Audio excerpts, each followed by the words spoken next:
আজকে আসছি আমি গঙ্গা স্নানে। আপনাদেরকেও সাথে সাথে দেখাবো যে গঙ্গা স্নানে কীরকম কী হয় এবং গঙ্গা স্নানে কত মানুষ এসেছে। আমার পিছনে দেখতে পাচ্ছেন অনেক মানুষ নদীতে, এটি যমুনা নদী।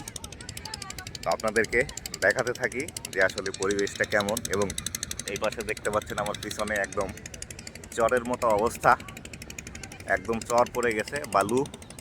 তো আপনাদেরকে ব্যাক ক্যামেরায় ভালোভাবে দেখাই, আপনারা দেখুন। এখান থেকে দেখা যাচ্ছে অনেক মানুষজন এসেছে, অনেক মানুষ চান করছে। হিন্দু ধর্ম মতাবলম্বে এটি একটি অন্যতম উৎসব বলা চলে।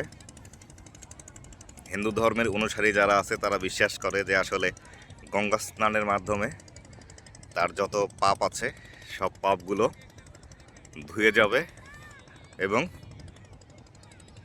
মানুষের মন যেটি আছে সেটি পরিশুদ্ধতা পাবে। দেখতে পাচ্ছেন এই পাশে যমুনা নদী, ওই পাশে বিশাল চর দেখা যায়, ওই পাশে ওইদিকে চর আছে, অনেক মানুষ এখানে চান করছে। এই পাশে দেখেন একদম এগুলো একদম বালুচর।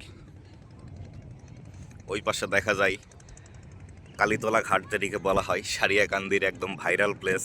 এটি বগুড়া জেলার সারিয়াকান্দি উপজেলার যমুনা নদীর ঘাট দেখতে পাচ্ছেন।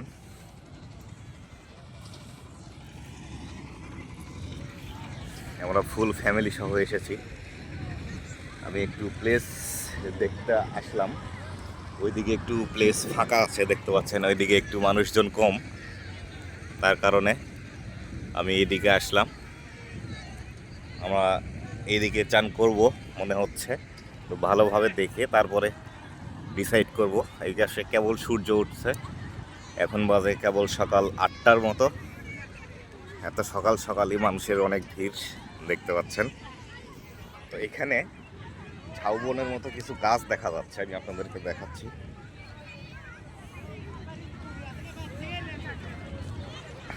এইখানে দেখতে পাচ্ছেন ঝাউবনের মতো গাছ, যেগুলো সমুদ্রের পাশে বেশি দেখা যায়, সেই বিষয়গুলো কিন্তু এখানে,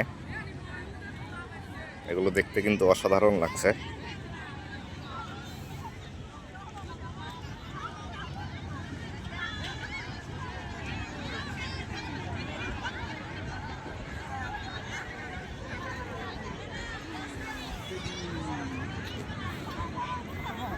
ওই পাশে দূরে মেলার মতো দেখা যায়।